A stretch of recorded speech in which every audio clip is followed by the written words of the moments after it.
Parlons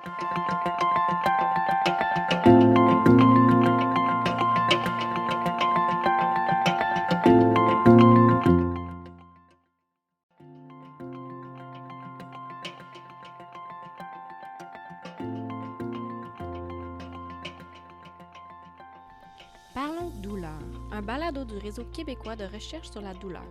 À chaque épisode, on discute avec des mots simples des dernières avancées avec des invités du milieu de la santé et de la recherche. Bonne écoute!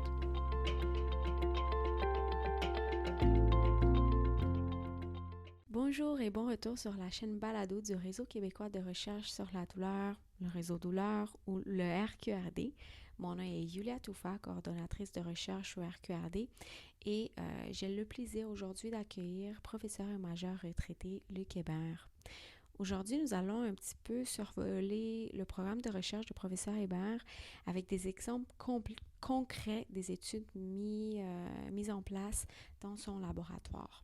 Alors, merci beaucoup d'avoir accepté de répondre à nos questions aujourd'hui dans le cadre de ce balado. Et en fait, j'aimerais commencer par parler un petit peu de vous. Pouvez-vous d'abord vous présenter et nous raconter un petit peu votre parcours? Bien, merci d'abord pour l'invitation. Je suis bien content d'être ici aujourd'hui. Alors, mon nom est Luc Hébert, je suis physiothérapeute, professeur titulaire au département de réadaptation, programme de physiothérapie à l'Université Laval et directeur de la recherche au département de radiologie et médecine nucléaire à l'Université Laval également. Je suis chercheur régulier au CIRIS et chercheur associé au groupe de recherche interdisciplinaire sur les maladies neuromusculaires. Et depuis juillet 2022, je suis aussi directeur des partenariats de recherche et président du comité scientifique consultatif du Centre d'excellence sur la douleur chronique pour les vétérans canadiens. Pouvez-vous nous en dire un petit peu plus sur votre parcours? Bien sûr, alors j'ai un baccalauréat en physiothérapie de l'Université de Montréal en 82, une maîtrise en sciences biomédicales à la même université en 89 et un doctorat en médecine expérimentale à l'Université Laval en 2001. Alors après mon baccalauréat en physiothérapie, j'ai ensuite joint les Forces armées canadiennes. J'ai complété mon entraînement comme officier médical à Chilliwack, en Colombie-Britannique. Et j'ai servi pendant 28 ans au sein des Forces canadiennes comme officier physiothérapeute. Alors, j'ai été muté et déployé comme militaire à plusieurs endroits au Canada et outre-mer. Et j'ai, entre autres, occupé à la fin de ma carrière militaire le poste de directeur national de l'entraînement en physiothérapie. Alors, dans ce poste, avec l'équipe que j'avais à l'époque, j'ai eu la responsabilité de mettre sur pied des standards de soins et de pratique en physiothérapie au sein des services de santé de la Défense nationale du Canada. Et j'ai aussi développé un programme d'entraînement qui a permis, en fait, aux premiers physiothérapeutes militaires d'être déployés lors des missions humanitaires et de combat, notamment en Bosnie et en Afghanistan. Et bien que j'enseignais en fait déjà à l'Université Laval depuis 1989, c'est seulement en 2014 que j'ai fait le saut comme professeur à temps plein. J'étais aussi chercheur associé au CIRIS depuis 2001 et je suis devenu chercheur régulier en 2014.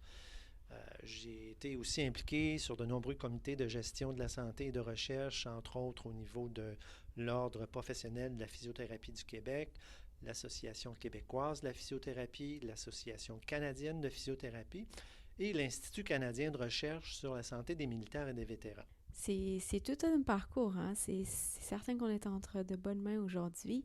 D'où est-ce qu'il vient votre intérêt pour la recherche sur la douleur?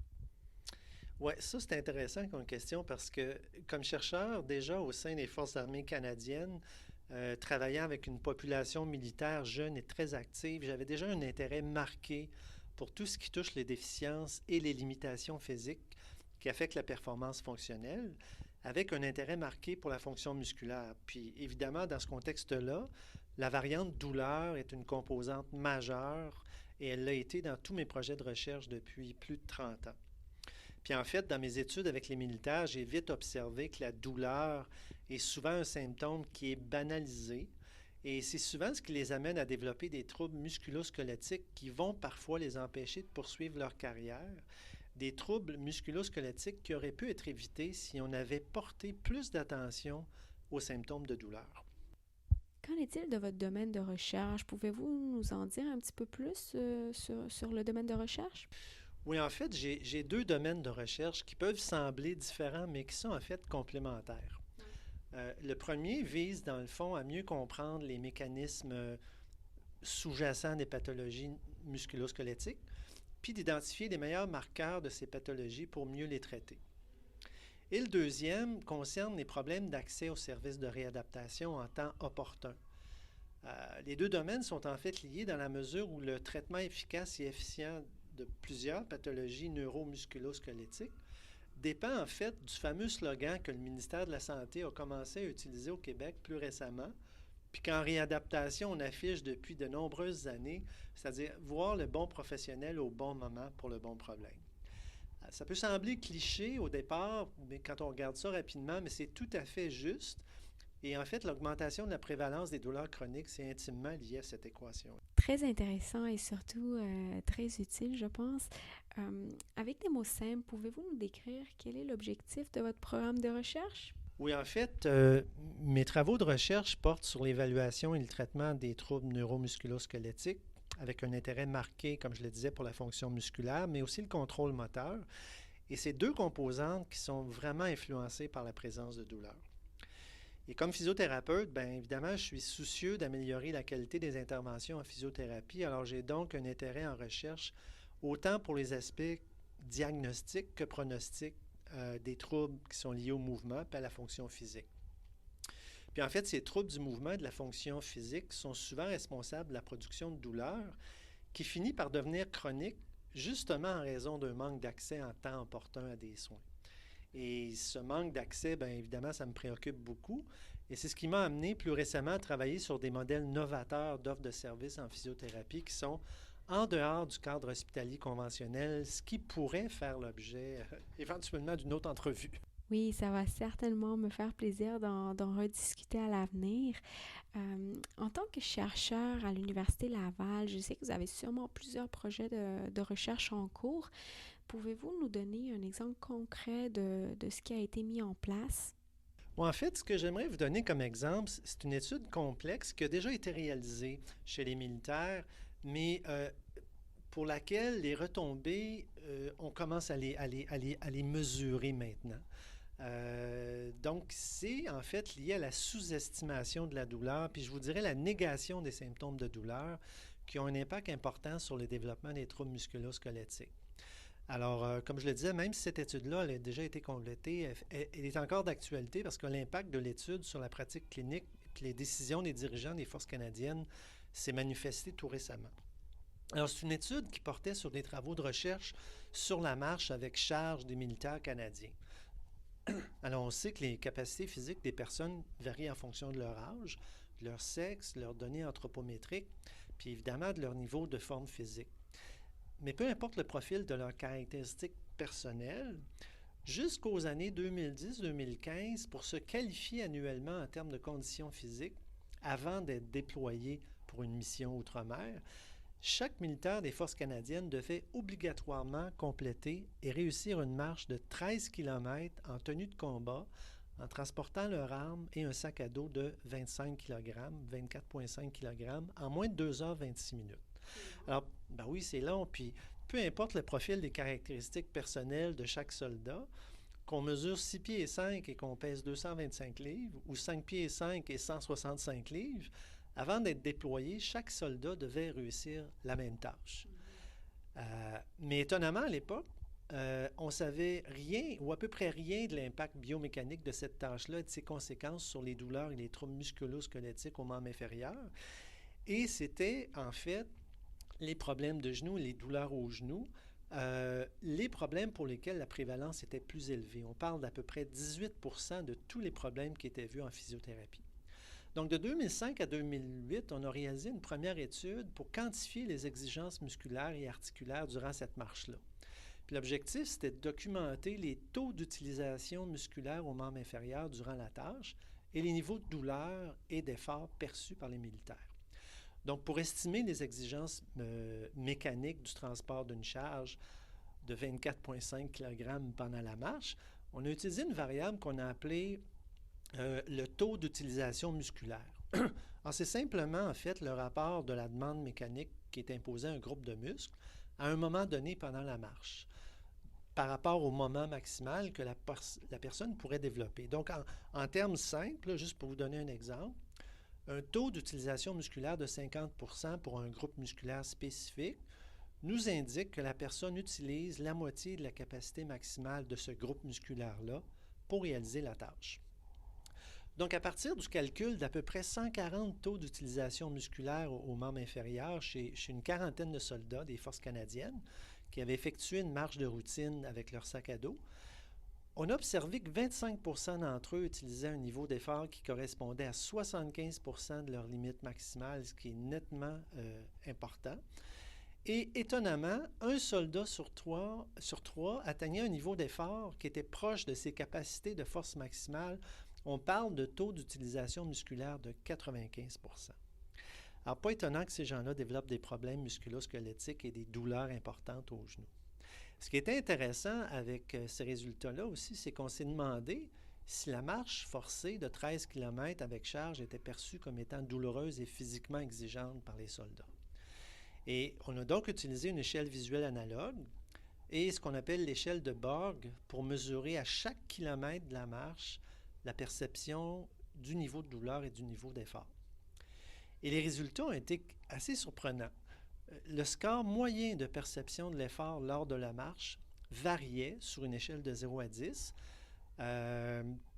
7 étant très difficile avec difficulté à parler, par exemple, puis 10 étant la perception d'un effort maximum, donc quelqu'un qui est à bout de souffle, bien, les valeurs apportées par les militaires allaient de 1,4 à 3,6, ce qui nous apparaissait tout à fait sous-estimé. Et selon l'échelle d'évaluation de Borg, ça veut dire que dans l'ensemble, cette marche forcée avec charge était perçue par les soldats comme étant une activité modérément exigeante ou même très peu exigeante. Et ça contrastait avec ce qui a été rapporté pendant l'activité qu'on avait observée sur le terrain. On avait 2 examinateurs sur le terrain qui ont clairement observé que pour une portion significative des militaires qui faisaient la marche, ils démontraient des signes de fatigue avec difficulté à parler et ils étaient exténués à la fin de la marche. Et on a aussi observé que cette perception d'un niveau d'effort était contradictoire avec les taux d'utilisation très élevés qu'on avait observés et aussi avec la fréquence cardiaque qui était enregistrée pendant la marche.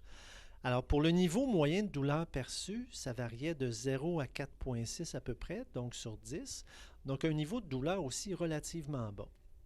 Mais ce que je ne vous ai pas dit, c'est que la marche forcée avec charge étant complétée en groupe et non de façon individuelle, on s'est aperçu que cette estimation auto-rapportée du niveau de douleur et d'effort était probablement sous-estimée et c'était lié à la pression des pairs. En évaluant un deuxième sous-groupe dans les mêmes conditions de marche, les taux de perception de douleur et d'effort étaient en moyenne entre 6 et 8, donc à peu près le double de ce qu'on avait observé lorsque la marche était complétée en groupe. Ce qui a été intéressant, c'est ce qui nous a permis de faire des recommandations à 2 groupes de personnes. D'abord, les cliniciens, en leur disant que pour toute échelle utilisée pour mesurer la douleur ou l'effort avec des militaires, il fallait s'assurer que la perception est fournie de manière complète. Puis, dans l'utilisation d'un questionnaire auto-rapporté qui mesure différents concepts de santé, incluant la douleur, on leur a dit de mettre en évidence et de formuler verbalement et par écrit une consigne du genre « il n'y a pas de bonne et de mauvaise réponse ». Ce qui est important, c'est de dire exactement la perception qu'on a et de s'assurer que ces réponses-là étaient données de façon individuelle, sans aucune contrainte extérieure. Et à la chaîne de commandement pour le quartier général des services de santé et des armées, on a suggéré de réserver le test de marche de 13 km avec charge seulement aux unités d'infanterie et au personnel qui était déployé avec un mandat de faire des patrouilles à pied. Et pour ces personnes, on leur a demandé d'insérer dans l'entraînement obligatoire au sein des unités des exercices spécifiques de renforcement des groupes comme les extenseurs de la hanche, les extenseurs du genou et les fléchisseurs plantaires, justement pour réduire les taux d'utilisation musculaire dans ce type de tâches-là. Alors ça, c'est des changements qui ont été progressivement apportés au sein des Forces armées canadiennes à partir des années 2015 et jusqu'à maintenant, tout récemment. Je pense que c'est important de parler de l'impact que la recherche va avoir sur la population à étudier dans vos projets de recherche. Donc, pourriez-vous nous en dire un petit peu plus sur l'impact prévu de vos recherches? Oui, ça, c'est une question, une autre bonne question parce que j'ai plusieurs projets dans lesquels la douleur est évaluée. Mais je vous dirais que dans tous ces projets-là, pour moi, en tout cas, comme chercheur, puis je mets mon chapeau de physiothérapeute, l'objectif ultime, c'est toujours de prévenir l'apparition de douleurs et surtout de douleurs chroniques. Et souvent, ça passe ça par l'éducation. À savoir, par exemple, que le symptôme de douleur, c'est un signal d'alarme. Il faut vraiment que ça soit perçu par les patients ou les personnes comme un signal d'alarme qui nous avise que quelque chose dans notre système musculo- ou ostéo-articulaire, en tout cas dans le cas des blessures, des troubles musculo-squelettiques, que quelque chose de déficient. Alors, il faut être à l'écoute de ce signal d'alarme-là et consulter évidemment le bon professionnel sans trop attendre. Et ça, c'est, à mon avis, un impact important dans les résultats de nos projets parce qu'on se rend compte que quand on décèle les signes et les symptômes de douleur précocement et qu'on les traite, bien, on évite dans bien des cas la chronicité. Merci. Quels sont les plus grands défis à résoudre dans votre domaine de recherche? Il y en a plusieurs, mais je vous dirais que le défi qui m'interpelle le plus, en tout cas pour ma part, c'est de faire en sorte que le résultat de mes projets de recherche puisse améliorer la qualité des soins en physiothérapie puis optimiser la prise en charge des patients. Obtenir des résultats probants puis les diffuser dans des congrès, on fait ça les chercheurs, puis on est habitué, puis c'est correct, puis c'est important, puis c'est très bien. Mais pour moi, si les résultats qu'on a obtenus avec nos projets subventionnés n'ont pas d'impact sur l'amélioration des interventions auprès des patients, pour moi, il y a comme un certain constat d'échec. Alors pour moi, c'est important qu'il y ait non pas seulement des guides pratiques puis en fait, des recommandations faites aux cliniciens, mais que ça change vraiment la culture des milieux et que ça se transfère auprès des patients avec une amélioration de leur qualité de vie, là. Donc, il faut faire de la bonne recherche en laboratoire. Il faut non seulement que les résultats de nos recherches puissent être transférés et appliqués par le personnel soignant, mais en fin de compte, il faut que ça fasse une différence significative sur la personne traitée ou, justement, comme vous l'avez dit, il faut prévenir la douleur avant même qu'elle commence pour, en fin de compte, diminuer les coûts sur notre système de santé. Et pourriez-vous nous en dire un petit peu plus, nous partager de quoi êtes-vous le plus fier dans votre carrière de chercheur sur la douleur? Oui, bien, vous allez voir que je suis cohérent avec ce que je viens de dire parce que pour moi, toutes les activités de transfert de connaissances qui m'ont permis d'amener un changement de culture des milieux de pratique, ça, c'est quelque chose dont je suis très fier. Parce que je l'ai dit, c'est une chose de faire des recommandations puis de créer des guides de pratique, mais le vrai défi, en tout cas pour moi, c'est de nous assurer que les cliniciens adhèrent à ces changements-là et qu'effectivement, on change la pratique des cliniciens. Puis encore, à mon avis, la meilleure façon d'y arriver, c'est d'impliquer dès le début de la conception d'un projet de recherche, là, surtout quand on est avec des projets complexes et la présence de douleur, d'impliquer dès la conception du projet des cliniciens, puis d'avoir des patients partenaires. Parce que pour moi, ça, c'est essentiel. Alors, on le fait dans nos... mea culpa. Dans mes premières années comme chercheur, c'était pas dans notre culture de faire ça. Mais maintenant, c'est devenu pour moi, en tout cas, un prérequis. Autant dans la recherche sur les vétérans que dans la recherche auprès de la population générale. On parle beaucoup de patients partenaires, puis on commence à parler aussi de citoyens partenaires. Est-ce que c'est aussi quelque chose que vous voyez se mettre en place? Bien, je pense que c'est une initiative géniale, mais encore une fois, il faut les identifier, ces gens-là. Il faut choisir les bonnes personnes, des bonnes personnes dans le sens des gens qui veulent s'engager aussi, qui sentent puis qui ont quelque chose à apporter, puis qui ont le goût de le faire. Et ça peut représenter un défi dans certains types de projets de recherche, mais c'est clair que je pense qu'il faut élargir le profil des gens qui, au départ, vont concevoir le projet de recherche, surtout si c'est la population qui risque d'être affectée par les résultats du projet. Alors, je pourrais vous donner un autre exemple. Je fais beaucoup de recherches depuis 15 ans en maladies rares.